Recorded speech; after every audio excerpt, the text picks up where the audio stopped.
ప్రార్థించుదము. కృపాభరితుడైన మా పరలోకపు తండ్రి, మమ్ములను మిక్కిలి ప్రేమించిన మా గొప్ప దేవ, మహోన్నతుడా, మీ బంగారు పాదములకు స్తుతులు వందనాలు చెల్లిస్తున్నాం. తండ్రి, ఈ సమయమున మట్టల ఆదివారం గురించి వాక్య ధ్యానం చేసుకోవడానికి మాకు అనుగ్రహించిన మీ కృపను బట్టి మీకే స్తోత్రాలు. తండ్రి, మీరు మాతో మాట్లాడమని వేడుకుంటున్నాం. నన్ను నీ నోటి బూరగా దీవించమని వేడుకుంటున్నాం. ప్రభువా, మీరు నాలుండి మాట్లాడి మహిమ పొందుమని ప్రార్థిస్తున్నాం. వినుచున్న ప్రతి బిడ్డను పేరుపెట్ట దీవించమని, ప్రభువా, మంచి నేలను పడిన విత్తనం ఏ రీతిగా ఫలిస్తుందో వాక్య ప్రకారముడి మేమందరము తండ్రి నూరంతలుగా మంచి నేలను పడిన ఆత్మ ఫలములతో పండే భాగ్యం దయచేయమని, ఫలించేటువంటి ధన్యత దయచేయమని, ప్రతి ఒక్కరితో మీరు మాట్లాడి ఘనత మహిమలు పొందుమని నజుడైన యేసు నామమున ఈ విన్నపములు నీకు సమర్పిస్తూ బతిమాలి వేడుకొనుచున్నాము తండ్రి, ఆమీన్. ప్రభునందు ప్రియమైన వాళ్ళరా, దేవునికి స్తోత్రాలు. ప్రభు అయిన యేసుక్రీస్తు నామమున మీకందరికీ నా హృదయపూర్వక వందనాలు చెల్లిస్తున్నాను. ఈ సమయమున మనం మట్టలాదివారం గురించి కొద్ది నిమిషములు ధ్యానం చేయాలని మిమ్మల్ని అందరినీ నేను కోరుచున్నాను. మనము ఎన్నో సంవత్సరాలనగా ప్రతి సంవత్సరం మట్టలాదివారం జరుపుకుంటూ ఉంటాం. కాబట్టి చాలామందికి మట్టలాదివారం అంటే బాగా తెలుసు.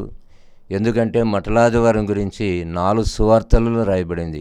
బైబిల్లో పరిశుద్ధ గ్రంథంలో మట్టలాదివారం గురించి పరిశుద్ధైన మత్తయి రాసిన సువార్త 21వ అధ్యాయం 1 నుండి 11 వచనాలు, పరిశుద్ధైన మార్కు రాసినటువంటి సువార్త 11వ అధ్యాయము 1 నుండి 11 వచనాలు, పరిశుద్ధుడైన లూకా రాసిన సువార్త 19వ అధ్యాయము 28 నుంచి 44 వచనాలు, పరిశుద్ధుడైనటువంటి యోహాన్ రాసినటువంటి సువార్త 12వ అధ్యాయము 12 నుంచి 19 వచనాలు.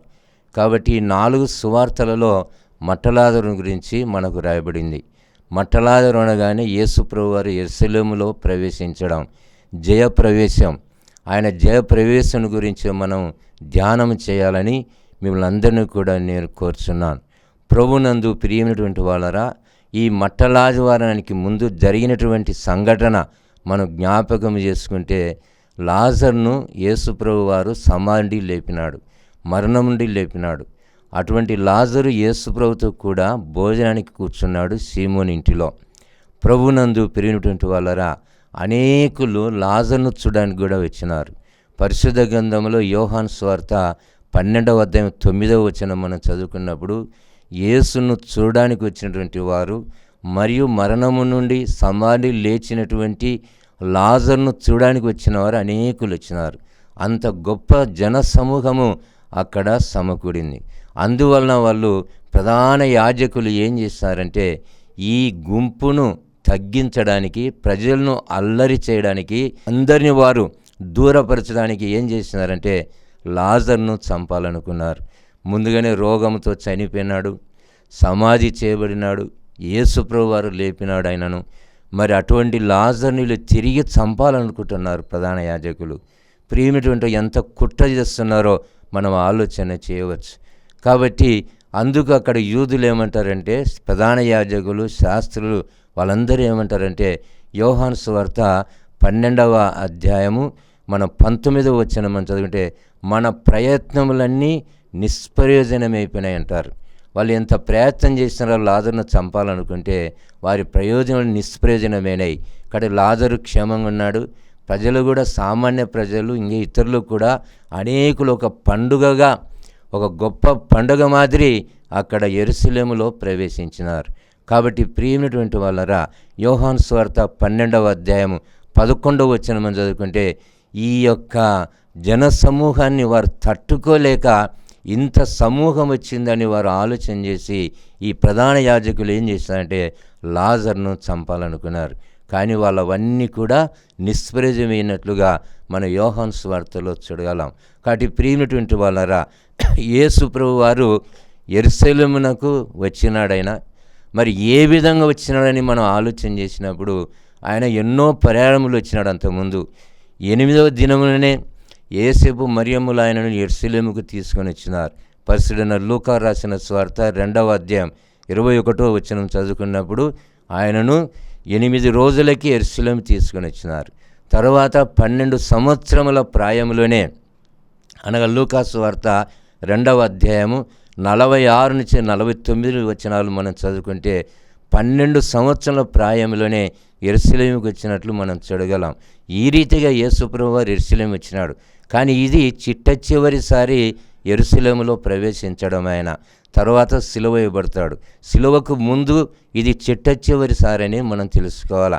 ఈ యొక్క జయప్రవేశం ఏ రీతిగా ఉన్నదని మనం ఆలోచన చేసినప్పుడు 4 సువార్తలు రాసినారు. అయితే 4 సువార్తలు మనం చూసినప్పుడు మరి యేసు ప్రభు ఏ రీతి అంటే ఒక ప్రత్యేకంగా ఒక గొప్ప పండుగ మాదిరి కిక్కిరిసినటువంటి జన సమూహం అక్కడ సమకూడన్నారు. కాబట్టి అంత గొప్పగా వాళ్ళు ఆనందంగా సంతోషంగా ఆయన యేసు ప్రభువును ఆయన స్వీకరిస్తుంటారు. వాళ్ళందరూ ఒక సంతోషకరమైన పండుగగా. కాబట్టి సంతోషం ఎవరికైనా కలిగిందంటే వారు కీర్తనలు పాడాలని పరిశుద్ధ గ్రంథంలో రాయబడింది. యాకోబు రాసిన పత్రిక 5వ అధ్యాయము 13వ వచనం మనం చదువుకున్నప్పుడు, మీలో ఎవనికైనా శ్రమ సంభవించినా అతడు ప్రార్థన చేయవలను, మీలో ఎవనికైనా సంతోషం కలిగినా అతడు కీర్తనలు పాడవలని రాయబడి ఉంటున్నది. కాబట్టి ఈ సంతోషానికి వారు ఏమని కీర్తన పాడుతున్నారు, స్తోత్రం చేస్తున్నారు. దావీదు కుమారునికి జయము జయము, హోసన్న హోసన్న హోసన్న, ప్రభు పేరిట వచ్చువాడు స్తుతింపబడునుగా. కానీ ఈ రీతిగా సంతోషంగా, కాబట్టి సంతోషమైనటువంటి వాళ్ళు నోరు తెరిచి కేకలేస్తున్నారు. ఒక పండుగ మాదిరి వాళ్ళు జరుపుకుంటున్నారు. కాబట్టి ప్రియమైనటువంటి వాళ్ళరా, దేవుని సన్నిధికి వచ్చేవారు కూడా సంతోషంగా ఆయన సన్నిధికి రావాలా. నోరు ఇచ్చింది మన దేవుడు దేనికి ఇచ్చినాడు? నోటిని తినడానికి తాగడానికి మాత్రమే కాదు.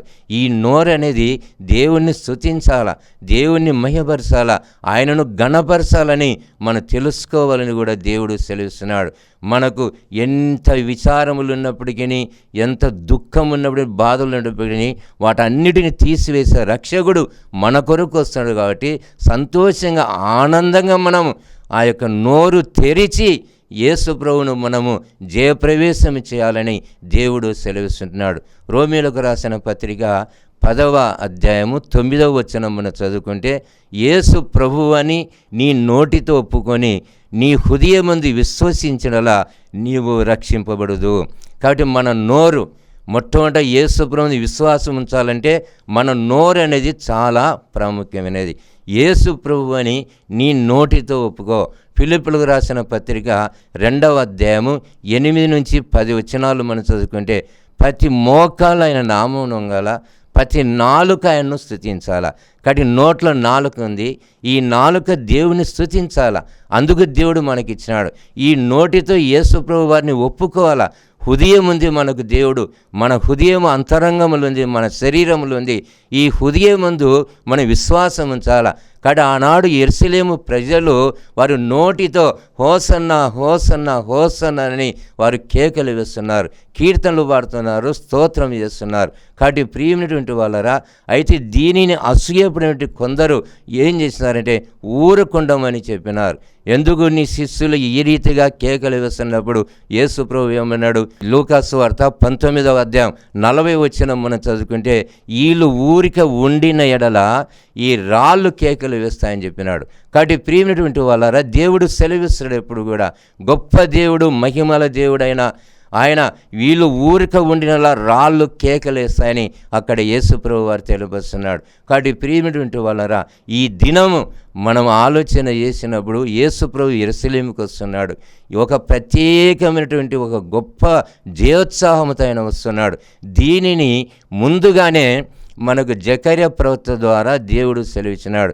జకర్యా గ్రంథము 9వ అధ్యాయము 9వ వచనం రెఫరెన్స్ చాలా సులభంగా ఉంటుంది. ఎవరైనా తర్వాత జకర్యా గ్రంథం తీసుకోవాలంటే కూడా పాత నిబంధనలో మలాకి ముందు గ్రంథమే ఉంటుంది. 9వ అధ్యాయము 9వ వచనములు అంటాడు, యెరూషలేము నివాసులారా, సియోను నివాసులారా, మీరు బహుగా సంతోషించండి. యెరూషలేము నివాసులారా, మీరు ఉల్లాసంగా ఉండండి. అనగా ముందు సియోను నివాసులారా అంటున్నాడు, మీరు బహుగా సంతోషించండి. యెరూషలేము నివాసులారా, ఉల్లాసంగా ఉండండి.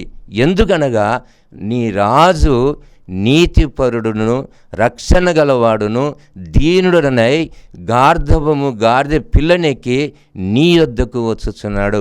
కాబట్టి ప్రియమైనటువంటి వాళ్ళారా, నీ యొద్దకు వచ్చుచున్నటువంటి ఆ రాజు ఎవరనగా నీతిమంతుడు. కాబట్టి ఆ వచనంలోనే మనకు రాయబడి ఉంటున్నది. ఆ వచనంలోనే యేసు ప్రభు ఎవరనేది ఆ విషయాలను కూడా దేవుడు మనకు తెలియపరచడం. మొట్టమొదటి ఏంటంటే నీతిపరుడు. కాబట్టి యేసు ప్రభువును వారు ఊరేగింపు చేసేటప్పుడు, ఆ జయప్రవేశం చేసేటప్పుడు వాళ్ళు చేతులతో పట్టుకునేవి ఏమిటనగా మట్టలు పట్టుకున్నారు. అవి ఖర్జూరపు మట్టలు. ఖర్జూరపు మట్టలు దేనికి గుర్తుగా ఉన్నాయంటే నీతికి గుర్తుగా ఉన్నాయని దేవుడు మనకు సెలవిస్తాడు. దావీదు కీర్తనలు 92వ దావీదు కీర్తన 12వ వచనం మనం చదువుకున్నప్పుడు నీతిమంతులు ఖర్జూరపు వృక్షం వలె మువ్వు వేదురు. ప్రియమైనటువంటి వాళ్ళరా, మనం ఆలోచన చేసినప్పుడు నీతిమంతులు దేనికి సూచన ఉంటారు? ఖర్జూరపు మట్టలకు, ఖర్జూరపు వృక్షాలకు సూచనగా ఉంటున్నారు. వాళ్ళు ఆ విధంగా వేస్తారని దేవుని మందిరములో నాటబడిన వారై వారు వర్ధిల్లుచుంటారంటాడు. నీతిమంతులు ముసలితనమందు ఇంకా సారము కలిగి పచ్చగా ఉంటారని దేవుడు సెలవిస్తున్నాడు. దావీదు కీర్తనలు 92వ అధ్యాయము 15వ వచనములో దేవుడు మనకు తెలియపరుస్తున్నాడు. కాబట్టి ప్రియమైనటువంటి వాళ్ళరా, ఒక నీతిమంతుడు యెరూషలేముకు వస్తున్నాడు. కాబట్టి ఆ నీతిమంతుని గురించి వాళ్ళు నీతికి సాదృశ్యంగా ఉన్నటువంటి ఆ ఖర్జూర మట్టలు చేత పట్టుకొని ఆయన ఊరేగింపుగా చేస్తున్నారు. కొందరు ఏం చేస్తున్నారు? బట్టలు తీసుకొని వచ్చి ఆ గాడిద మీద బట్టలు పరిచినారు. దారి పొడుగున కూడా బట్టలు పరిచినారు. ప్రియమైన వాళ్ళకు ఒక గొప్ప వ్యక్తి వస్తున్నప్పుడు ఆయనను ఒక రాజుగా చూస్తారు. ఒకసారి రాజు మట్టి మీద నడవకూడదని చెప్పి బట్టలు పరుస్తారు. తర్వాత ఇంకా కొందరు ఏం చేస్తున్నారంటే చెట్ల కొమ్మలు నరికి ఆ కొమ్మలను పరిచినారు. పరిచి వారు హోసన్నా హోసన్నా అని జయోత్సాహం వాళ్ళు చేస్తున్నారు. కాబట్టి ప్రియమైనటువంటి వాళ్ళారా, దేవుడు సెలవిస్తున్నాడు. యేసు ప్రభువారు అంత ఆనందంగా సంతోషంగా ఆయన వస్తున్నటువంటి ఆ సమయంలో ఆ యెరూషలేం ప్రజలు, సామాన్య ప్రజలు ఎంతోమంది అక్కడ గుంపు కూడి యేసు ప్రభువును జయప్రవేశం చేసినట్లు మనం చూడగలం. కాబట్టి యేసు ప్రభువారు ఆయన ఇది కోరుకున్నాడు. ఇది మత్తయి సువార్త 21వ అధ్యాయం 1 నుండి 11 వచనాలు మనం చదువుకున్నప్పుడు అక్కడ యేసు ప్రభువారు మనకు తెలియపరుస్తాడు. ఎదుటిగా తన శిష్యులను పిలిచి ఎదుటగా ఉన్నటువంటి ఆ గ్రామాలకు వెళ్ళండి, బెత్వగే బేతనే గ్రామాలకు వెళ్ళండి. అక్కడ కట్టబడినటువంటి ఒక గాడిద పిల్ల మీకు కనబడుతుంది. ఆ కట్టబడిన గాడిద పిల్లను విప్పి తీసుకొని రండి. ఎవరైనా దీన్ని ఎందుకు విప్పుతున్నారు, దీన్ని ఎందుకు తీసుకొని పోతున్నారు అని ఇంటి యజమాడు కానీ ఎవరిని అడిగితే ఇది ప్రభువునకు కావలసినదని అక్కడ చెప్పమన్నాడు. కాబట్టి ప్రియమైనటువంటి వాళ్ళరా, ఈయన నీతిమంతుడు. కాబట్టి గాడిద పిల్ల ఆయన కోరుకున్నాడు. రెండోది, గాడిద పిల్ల దేనికి గుర్తు అనగా ఒక దీన మనసుకు గుర్తు, దీనత్వానికి గుర్తు గాడిద పిల్ల అనేది. కొండ మీది ప్రసంగంలో మత్తయి సువార్త 5వ అధ్యాయము 3వ వచనం మనం చదువుకున్నప్పుడు అక్కడ ఆత్మ విషయమై దీనులైన వారు ధన్యులు, పరలోక రాజ్యం వారిదని యేసు ప్రభువు బోధిస్తాడు. ప్రియమైనటువంటి వాళ్ళ దేవుడు సెలవిస్తున్నాడు, ఆత్మ విషయమై దీనులైన వారు ధన్యులు, పరలోక రాజ్యము వారిది అని యేసు ప్రభువు తెలియపరుస్తున్నాడు. కాబట్టి యేసు యెరూషలేముకు వస్తేప్పుడు ఒక గాడిద పిల్లను కోరుకున్నాడు. ఆ గాడిద దేనికి సూచనగా ఉన్నదంటే దీనత్వానికి సూచనగా ఉన్నది. ఒకవేళ గుర్రం మీద వచ్చినట్లయితే గుర్రం మీద వచ్చేటటువంటి వాళ్ళు దేనికి సూచన అనగా వాళ్ళు యుద్ధానికి సూచన, వాళ్ళు గొప్పతనానికి సూచన వాళ్ళు. కానీ ఇక్కడ గాడిద పిల్ల తగ్గుదలకు అనగా దీనత్వానికి, సాత్వికానికి ఒక సూచనగా ఉన్నదని దేవుడు సెలవిస్తున్నాడు. ఫిలిప్పీయులకు రాసిన పత్రిక 2వ అధ్యాయము 6వ వచనం మనం చదువుకున్నప్పుడు క్రీస్తు ఏ రీతిగా తగ్గించుకున్నాడో ఆయన దీనత్వం ఏ రీతిగా ఉన్నదో దేవుడు సెలవిస్తాడు. సిలువ మరణము పొందేంత వరకు తన్ను తానే తగ్గించుకున్నాడు. ఆయన మానవుల పోలికగా పుట్టినాడు. దేవుని స్వరూపం కలిగి ఉండి, దేవత్వం కలిగి ఉండి, దేవునితో సమానమైన భాగ్యం అది కూడా విడిచిపెట్టి ఆయన ఒక దాసుడుగా తగ్గించుకున్నాడు. శిలువ మరణము పొందేంత వరకు ఆయన తన్ను తాను తగ్గించుకున్నాడు. కాబట్టి గాడిద దేనికి సూచనగా ఉంటున్నదంటే దీనత్వానికి సూచనగా ఉన్నదని దేవుడు తన వాక్యం ద్వారా సెలవిస్తున్నాడు. కాబట్టి ప్రియమైనటువంటి వాళ్ళరా, మనం ఆలోచన చేయాలా. మనం ఎప్పుడైతే మట్టలాగా ఉన్నాడో దేవుని ఆరాధిస్తున్నామో ఆనాడు జరిగిన సంఘటన అది ఒక ఆచారం కావచ్చు, ఒక సాంప్రదాయం కావచ్చు. ఎక్కువ దాన్ని ఆచరించారు. కొంతమంది తప్పులు పడుతుంటారు, ఇది ఆచారం కదని. కానీ ఆచారం వెనుక ఎంత నీతి ఉన్నది, ఆచారం వెనుక ఏం సువార్త ఉన్నది, ఆచారం వెనుక ఎటువంటి రక్షణ ఉన్నదో దేవుడు తన వాక్యం ద్వారా మనకు సెలవిస్తున్నాడు. కాబట్టి గాడిద అనేది దీనత్వానికి గుర్తు. రెండవదిగా గాడిద అనేది సమాధానమునకు గుర్తు. అది సమాధానకర్త, సమాధాన అధిపతి అనగా ప్రజలందరినీ సమాధానపరచడానికి ఆయన వచ్చి ఉన్నాడనేటువంటి విషయానికి గాడిద సూచనగా ఉన్నదని దేవుడు సెలవిస్తున్నాడు.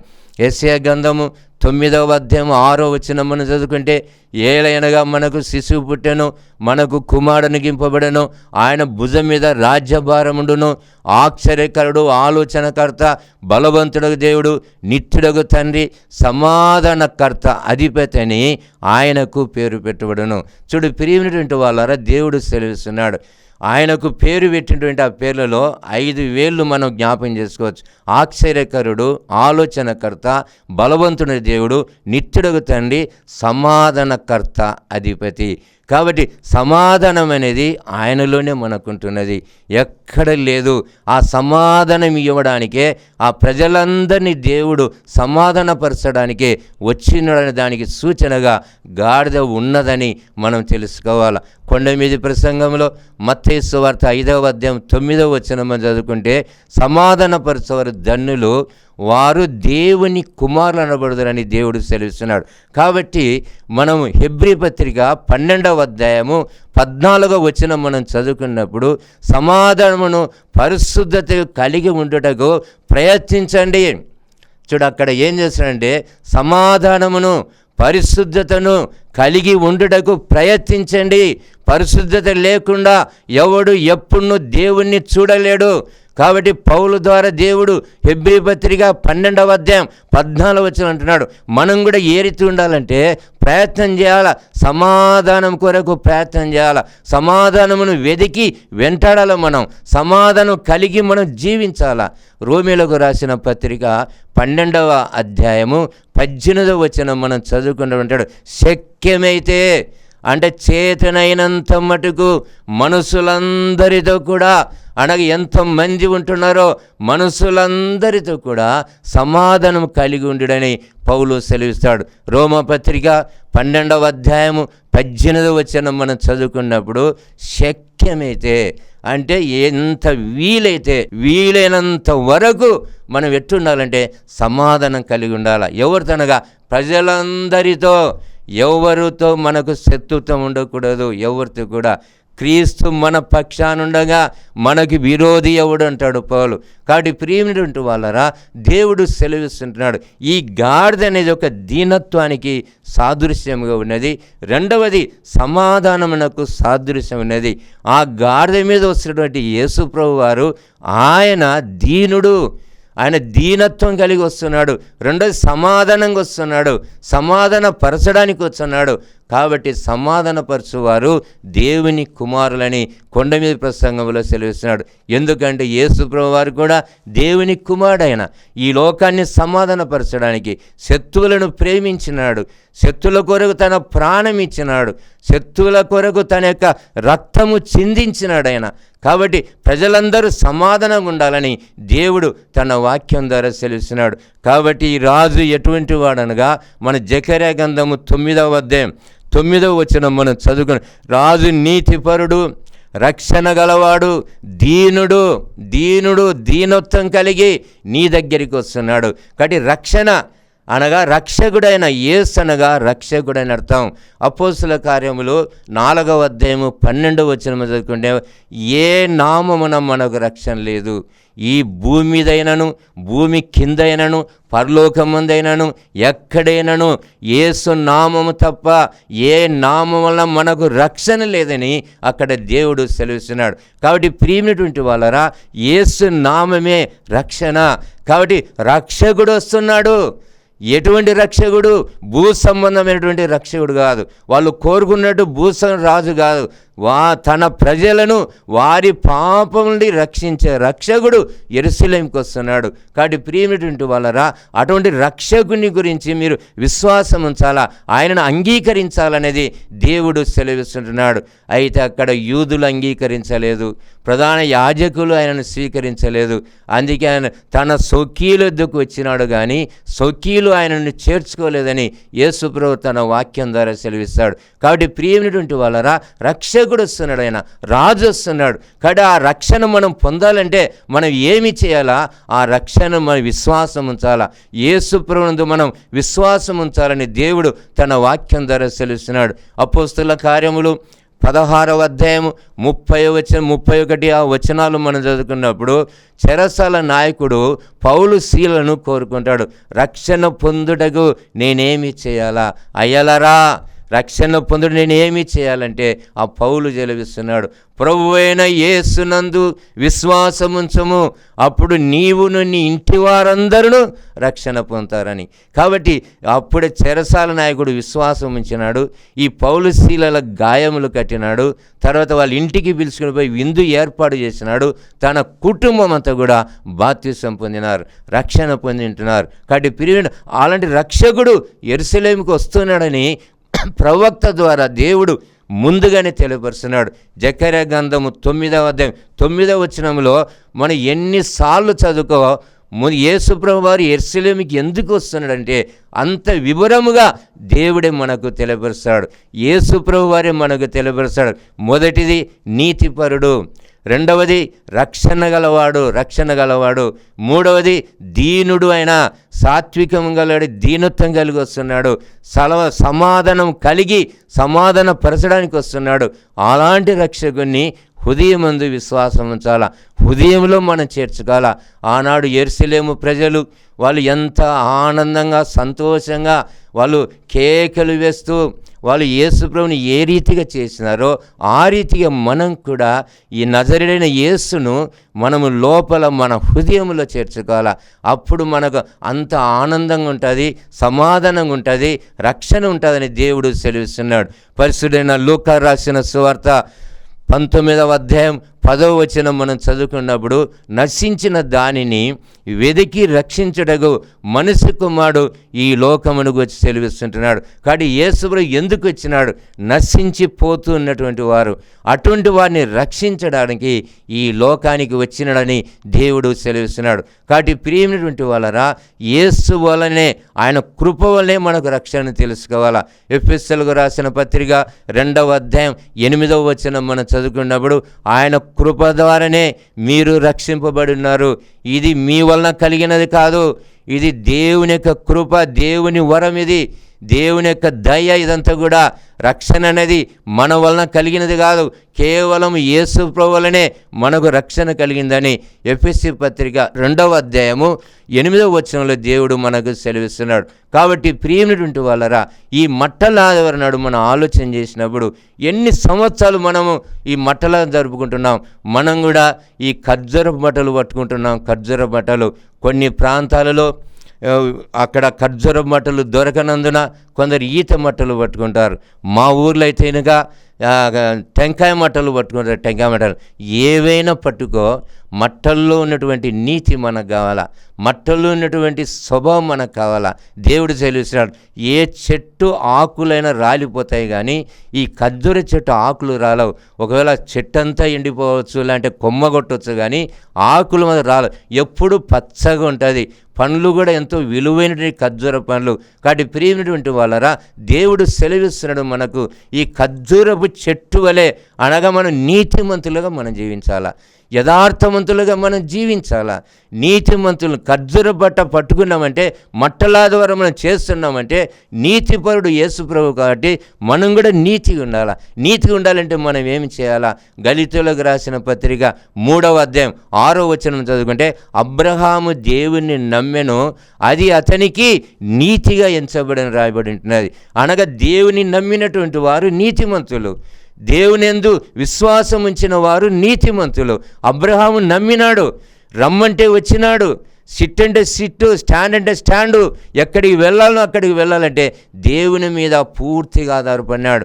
దేవుడు చెప్పినట్టు చేసినాడు, దేవునికి వ్యతిరేకంగా ఏమి కూడా చేయలేదు. కాబట్టి ప్రియమైనటువంటి వాళ్ళరా, అబ్రహాము దేవుని నమ్మెను, అది అతనికి నీతిగా ఎంచబడను. ఆ రీతిగా మనం కూడా దేవునందు నమ్మకం ఉంచాలా, దేవునందు విశ్వాసం ఉంచాలా. మనం కూడా ఏం చేయాలంటే యేసు ప్రభువు వలె మనం తగ్గించుకోవాలా, మనమే తగ్గించుకోవాలా, హెచ్చించుకోకూడదు. ఒక సుంకరి పరిచయుడు ప్రార్థనకు వస్తారు, కానీ పరిచయుడు తన్ను తాను హెచ్చించుకున్నాడు, కానీ సుంకరి మాత్రము తన్ను తాను తగ్గించుకున్నాడు. యేసు ప్రభువు ఏమన్నాడు? పరిశుద్ధైన లూకా రాసిన సువార్త 18వ అధ్యాయం 14వ వచనం అంటాడు, తన్ను తాను తగ్గించుకున్నవాడు హెచ్చింపబడును, తన్ను తాను హెచ్చించుకున్నవాడు తగ్గించబడును అంటాడు. ఎప్పటికీ దేవుని దగ్గర దీనత్వం మనకు ఉండాల. 2వ సమూయేలు గ్రంథం 7వ అధ్యాయము 18, 19 వచనాలు మనం చదువుకున్నప్పుడు అక్కడ దావీదు ఒక గొప్ప గృహాన్ని కట్టుకొని ఆ గృహములో దావీదు చేరి దేవుణ్ణి ఏమని కృతజ్ఞత చెల్లిస్తున్నాడు, ఏమని ప్రార్థన చేస్తున్నాడంటే, దేవా యెహోవా, నన్ను ఇంతగా హెచ్చించడానికి నేనెంతటి వాడను, నా కుటుంబం ఏ పాటిది, తన్ను తానే తగ్గించుకున్నాడు. ఒకటేసారి ఒక రాజు అయినప్పటికీ దేవుడే ఒక రాజుగా చేసినాడు. గొర్రెలకు కాపరుగున్నటువంటి నన్ను లెక్క జమ చేయలేదు. మా ఇంటిలో అభిషేకం జరుగుతుంటే నన్ను ఇంకా అడవిలో ఉంచినారు. ఒకటేసారి వాళ్ళు కోరుకోలేదు నన్ను ఈడు మొరటివాడని చెప్పి, గొర్రెల కాపరి అడవిలో ఉన్నటువంటి వాడని చెప్పి నన్ను అభిషేకం పిలవలేదు, కానీ దేవుడు పిలిచినాడు, దేవుడు నన్ను ఎన్నుకున్నాడు, దేవుడు నన్ను ఇంత హెచ్చించాడు. ఒకటేసారి అందుకే 61వ కీర్తన 2వ వచనంలో అంటాడు, నేను ఎక్కలేనంత ఎత్తైన కొండపైకి నన్ను ఎక్కించుమని అక్కడ దావీదు భక్తుడు సెలవిస్తాడు. ప్రియమైనటువంటి వాళ్ళరా, దేవుడు సెలవిస్తున్నాడు. దేవుడు గొప్ప దేవుడు. తన్ను తాను తగ్గించుకోవాలా, మనమే తగ్గించుకోవాలా. అప్పుడు దేవుడు మనం గొప్పగా హెచ్చిస్తాడని మనం తెలుసుకోవాలని దేవుడు సెలవిస్తున్నాడు. కాబట్టి ఈ మట్టలాదివారం నాడు మనం ఒక సాంప్రదాయంగా మట్టలాదివారం చేయవచ్చు, మనము మట్టలు చేత పట్టుకోవచ్చు. ఎందుకంటే పరలోకములు కూడా దేవుని రాజ్యంలో మట్టలు చేత పట్టుకున్నారు.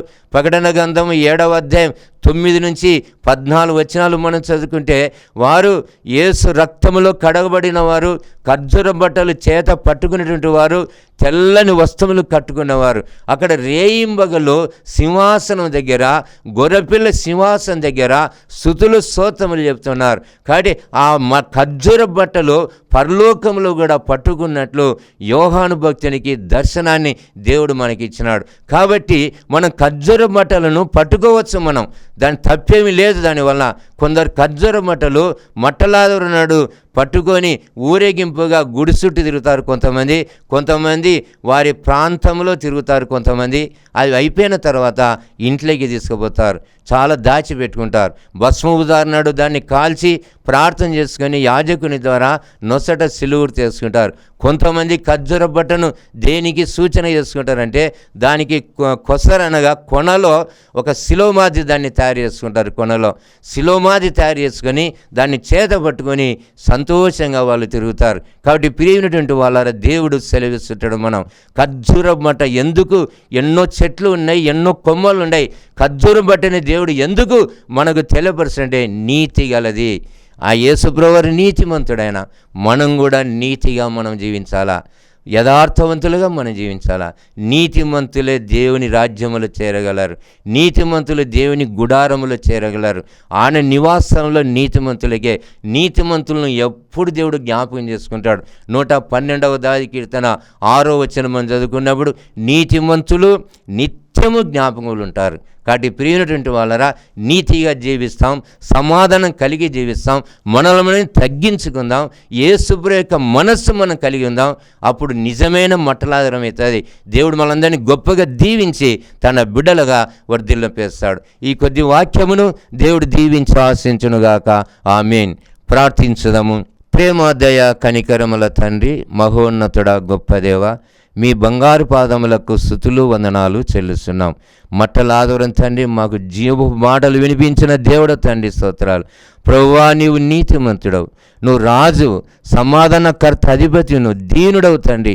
ఇలాంటి ఆత్మీయ విషయాలు మాకు తెలియపరిచిన దేవుడు. మేము కూడా ఆత్మీయుడి నీ మాటల ప్రకారముడి జీవించి నిన్ను మహిమపరిచి బిడ్డలో దీవించమని, సకల ఆశ మాకు కుమ్మరించమని నజరేయుడైన యేసు నామమున ఈ విన్నపములు నీకు సమర్పిస్తూ బతిమాలి వేడుకొనుచున్నాము తండ్రి. ఆమేన్. మన ప్రభు అయిన యేసుక్రీస్తు కృప, తండ్రి అయిన దేవుని ప్రేమ, పరిశుద్ధాత్మక అన్యోన్య సహవాసము ఇక చేయన మనకును యేసును నమ్మిన ప్రతి బిడ్డకు సర్వలోకానికి ఇప్పుడు ఎల్లప్పుడూ సదాకాలము తోడై ఉండునుగాక. ఆమేన్.